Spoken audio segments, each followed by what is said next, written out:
সাগরের মাঝখানে এক পাহাড়, ওই পাহাড়ের উপরে বসে 500 বছর টানা আল্লাহর ইবাদত। দিনে আর রাতে একবার করে নিচে নামতেন। সেখানে আল্লাহ তাআলা পাথরের ভেতর থেকে তার জন্য মিঠা পানির ব্যবস্থা করে দিয়েছেন, আর একটা ডালিম গাছের ব্যবস্থা করে দিয়েছেন। সকালে নামলে একটা টসটসে ডালিম, রাতে নামলে টসটসে ডালিম। এগুলো খেয়ে খেয়ে 500 বছর সে আল্লাহর ইবাদত করেছে।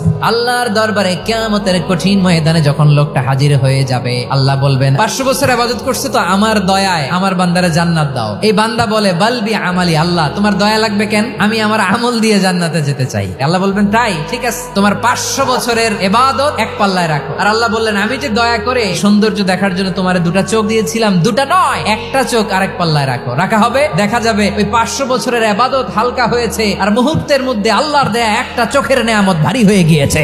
ফলাফল দেখো, হিসাব বলে তুমি এখন জাহান্নামে যাবা, যাও এবার জাহান্নামে যাও। এবার লোকটা কাচুমাচু করে বলে আল্লাহ এবার আমি বুঝতে পেরেছি তোমার দয়া ছাড়া দুনিয়ায় কেউ জান্নাতে যেতে পারবে না।